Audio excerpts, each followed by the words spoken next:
अस्सलाम वालेकुम गाइस, मैं हूं उज़मा इरफान, आपकी ऑनलाइन टीचर। आज हम क्लास 1 उर्दू बी की बुक, इसमें हम कहानियाँ सीखने वाले हैं। ठीक है, सबसे पहले मैं आपको बता दूं कि कहानियाँ क्या होता है। कहानियाँ स्टोरीज़ होती हैं, इंग्लिश में इनको स्टोरीज़ बोलते हैं। ठीक है, लाइक ये पुराने गुजरे हुए वक्त के बारे में होती हैं कि पास में क्या हुआ था। ठीक है, अब ये कोई भी टॉपिक हो सकता है कि इसमें कोई आपको बात बताई जा रही है, कुछ सिखाया जा रहा है, या किसी के मुतल्लिक कोई आपको बात शेयर की जा रही है। ठीक है, तो जो स्टोरी होती है ना, वो हमेशा गुजरे हुए वक्त पर होती है। तो आज हम सीखेंगे कि अगर हमने कहानी लिखनी है तो हम किस तरह से लिखेंगे। ठीक है, तो ये देखिए, जो हमारी सबसे फर्स्ट कहानी है ना, उसका नाम है प्यासा कौवा। ये बहुत ही मशहूर कहानी है। ठीक है, एक कौवे के बारे में है। तो इसको स्टार्ट करते हैं, इससे आपको आइडिया हो जाएगा कि आपने अगर स्टोरी लिखनी है तो आप किस तरह से लिखेंगे। अब ये देखिए, ये जो है ना, इसका टॉपिक क्या है, प्यासा कौवा। कि एक कौवा प्यासा था और उसने किस तरह से पानी पिया, इस बारे में है। तो चलिए रीडिंग स्टार्ट करते हैं। तो रीडिंग स्टार्ट करते हैं। एक दफ़ा का जिक्र है कि एक कौवा प्यासा था। अब वो क्या कह रही हैं कि एक दफ़ा का जिक्र है कि एक कौवा प्यासा था। इट मीन्स कि उसको प्यास लगी हुई थी। वो पानी की तलाश में उड़ते हुए एक बाग में पहुंचा। अब वो पानी ढूंढ रहा था, तो वो उड़ते उड़ते एक बाग में पहुंचा। ठीक है, बाग में उसने पानी का घड़ा देखा। अब जब वो बाग में पहुंच गया था ना, तो उसको एक पानी का घड़ा नजर आया। घड़े में पानी बहुत कम था। अब जब उसने घड़े के अंदर देखा ना, तो पानी जो है वो थोड़ा था। कौवा बहुत मायूस हो गया। अब कौवा जो है वो परेशान हो गया था। उसने इधर उधर देखा। अब वो सोच रहा था कि मैं क्या करूं। उसे बहुत से कंकड़ पड़े हुए नजर आए। कंकड़ जो होते हैं ना, छोटे छोटे पत्थरों को बोलते हैं। ठीक है, तो उसको छोटे छोटे जो पत्थर है ना, वो नजर आए।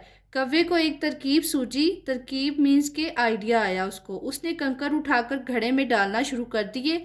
अब उसने क्या किया, वो छोटे छोटे पत्थर उठाए और घड़े में डाले ताकि जो पानी है वो ऊपर आ जाए। आखिरकार पानी ऊपर आ गया। अब जब उसने वो पत्थर डाल दिए ना, छोटे छोटे फेबल्स उनको बोलते हैं, तो पानी जो है वो ऊपर आ गया। कव्वे ने जी भरकर पानी पिया और उड़ गया। अब देखिए जरा, उसका जो आइडिया था ना, वो काम कर गया। और इस तरह से उसने अपनी जो प्यास है वो बुझा ली और वो उड़ गया। ठीक है, अगर उसके पास ये आइडिया ना आता तो शायद वो काफ़ी देर तक प्यासा रहता। अब ये देखिए, स्टोरी में वो हमें क्या बता रही हैं कि लाइक हमें जो है ना, अपनी मदद खुद करनी चाहिए। और वो देखिए ज़रा, उसको प्रॉब्लम फेस करना पड़ी थी, पर उसने उसको सॉर्ट आउट कर लिया। ठीक है, तो ये जो कहानी है ना, इसमें हमें यही सिखाया जा रहा है। अब ये देखिए, नतीजे में क्या लिखा हुआ है। नतीजा, ज़रूरत ईजाद की माँ है। कि जब हमें ज़रूरत होती है ना, तो हम कुछ ना कुछ ईजाद कर ही लेते हैं, लाइक क्रिएट कर लेते हैं। ठीक है, इस कहानी में वो हमें बेसिकली ये बताना चाह रहे हैं कि हमें अपनी मदद खुद करनी चाहिए। कोई भी ऐसी प्रॉब्लम या सिचुएशन आ जाए कि जिसमें हमें लाइक कोई हल ना मिल रहा हो, तो हमें उस बारे में सोच कर उसका हल निकालना चाहिए और अपनी प्रॉब्लम जो है उसको सॉर्ट आउट करना चाहिए। ठीक है, तो ये इस तरह से स्टोरी लिखते हैं। लाइक आपके पास कोई बिल्ली थी और उससे रिलेटेड कोई बात आप लिखना चाहते हैं। ठीक है, तो आप अपनी कहानी का नाम दे दें मेरी बिल्ली, और जो भी लाइक आप उसके बारे में लिखना चाहते हैं स्टोरी, तो वो आप लिख लें। ठीक है, तो इस तरह से आपने स्टोरी लिखनी है। नेक्स्ट पे देखिए जरा, नेक्स्ट पे उन्होंने हमें एक और कहानी दी हुई है जिसका नाम है लालच बुरी बला है। ठीक है, मीन्स कि हमें लालच नहीं करनी चाहिए। तो चलें रीडिंग करते हैं। एक दफ़ा का जिक्र है कि एक कुत्ते को गोश्त का एक टुकड़ा मिला। ठीक है, एक कुत्ता था, उसको एक गोश्त का टुकड़ा मिला। कुत्ता गोश्त का ये टुकड़ा किसी महफूज जगह पर बैठकर खाना चाहता था। अब वो क्या चाहता था कि मैं किसी जगह पर आराम से बैठकर इसको खाऊं। वो इस टुकड़े को मुंह में डुबाए एक नदी के पुल पर से गुजरा। अब वो इसको मुंह में लिए ना एक नदी के पुल से गुजर रहा था, तो उसे नदी के साफ पानी में अपना अक्स नजर आया। अब लाइक जब हम पानी में देखते हैं तो हमें अपना शेडो दिखता है ना, तो इस तरह उसको भी अपना शेडो जो है वो पानी में नजर आया। कुत्ता समझा कि ये कोई दूसरा कुत्ता है। अब जो कुत्ता है वो बेवकूफ़ कुत्ता था, उसको लगा कि शायद नीचे कोई और भी कुत्ता बैठा हुआ है जिसके मुंह में गोश्त का टुकड़ा है। उसने नदी वाले कुत्ते से गोश्त छीनने का सोचा। अब उसके दिल में लालच आ गई कि मैं इसका जो टुकड़ा है वो भी छीन लेता हूँ। जैसे ही कुत्ते ने भौंकने के लिए मुंह खोला, अब उसने सोचा कि मैं इसको डराता हूँ और इससे ये गोश्त का टुकड़ा छीन लेता हूँ।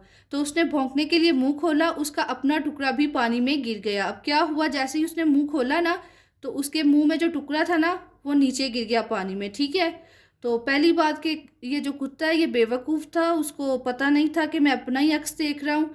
और दूसरी बात कि लालच की वजह से ना उसने अपना टुकड़ा भी खो दिया। ठीक है, तो ये जो कहानी है ना ये इससे मुतालिक है कि हमें लालच नहीं करनी चाहिए। लाइक हमारे पास जितना भी है ना उसमें हमें शुक्र अदा करना चाहिए। ठीक है, तो नतीजा देखिए क्या निकला है, लालच बुरी बला है, हमें लालच नहीं करनी चाहिए। लालच की वजह से वो अपना टुकड़ा भी खो बैठा।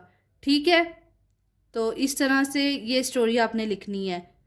तो आई होप गाइज आप लोग को पता चल गया होगा कि क्लास 1 के लिए अगर आपने स्टोरी लिखनी है तो इस तरह आपने छोटा सा पैराग्राफ लिखना है। ठीक है, अगर आपने प्यासे कवे पे लिखनी है, लालच बुरी बला है, या खुद से भी किसी टॉपिक पर लिखना चाहते हैं तो लिख सकते हैं इस तरह। ठीक है, आपने 4 से 5 6 लाइनों का एक पैराग्राफ लिखना है। तो thanks for watching, thank you so much. अगर वीडियो अच्छी लगी तो मेरे चैनल को सब्सक्राइब, लाइक एंड शेयर कर दें। नेक्स्ट वीडियो में मिलेंगे। अल्लाह हाफिज़।